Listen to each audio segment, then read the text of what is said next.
Don King, boxing's biggest promoter with the biggest hair, rose to fame after staging Rumble in the Jungle and the Thrilla in Manila. And after years spent working with the industry's heaviest hitters, King became as well known as some of his clients, even inspiring movie characters. We getting carried away. It's been a while since we've heard King shout "Only in America." Between multiple lawsuits, 2 cases of homicide, and a sullied reputation, King hasn't been in the spotlight as much lately. I've been relatively quiet, you must admit. Here's how Don King has been keeping busy. On the ropes.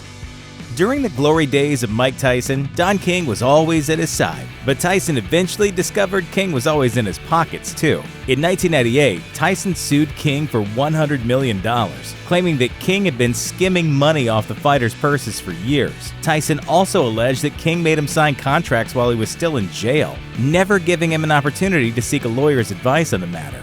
And then I got caught up with this other piece of Don King, who's just a wretched, slimy, reptilian mother.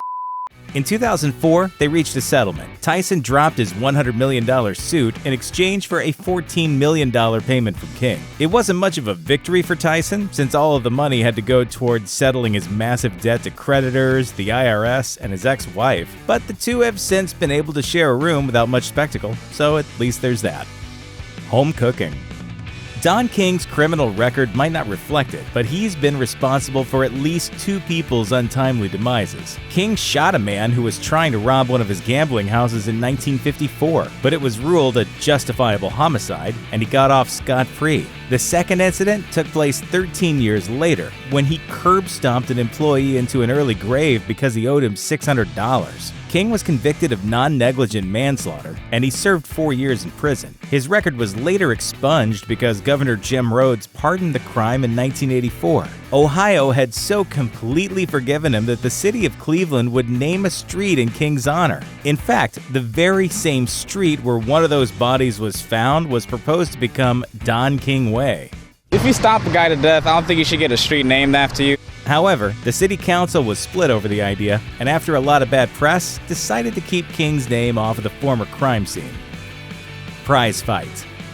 It's been a while since King represented any top-level talent, so when he got the opportunity to pitch himself to the Ukrainian boxing duo the Klitschko brothers, he pulled out all the stops. The documentary Klitschko shows the brothers' first meeting with King, just after Vladimir won a gold medal in 1996. In the video, King sweet-talks the two, clearly trying to get them to sign a possibly unfavorable contract.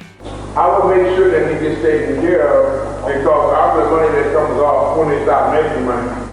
To prove that King's a serious person and an artist more than a businessman, he sits down at his piano and begins to play. At first, it's pretty impressive, until the Klitschkos realize that it's a player piano and King is faking the whole thing. King's choice to put on his little player piano show did not please the brothers, so they left and never went back, stymieing King's chance of representing the next heavyweight champions.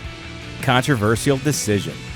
Though King's name is divisive for many reasons, his work within the field of boxing is still pretty legendary. So, in 2013, he was inducted into the Nevada Boxing Hall of Fame. Former clients Mike Tyson and Larry Holmes were in the same class of inductees, though both had previously sued King for stealing their money. It's not too surprising that the Hall of Fame was willing to look beyond King's checkered past and celebrate his positive contributions to the industry, however, considering some of the other inductees' criminal histories. Still promoting boxers.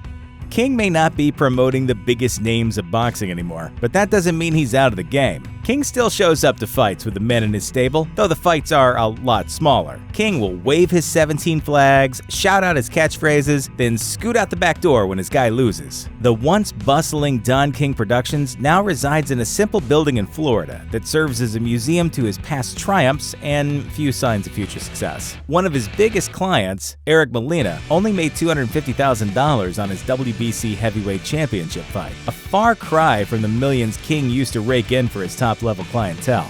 But the man has caused hype, excitement, and controversy to the world of boxing for years. Boxing has left him behind, but he still clings to his persona to get some final moments in the spotlight. I ain't asking you to love me, just respect me.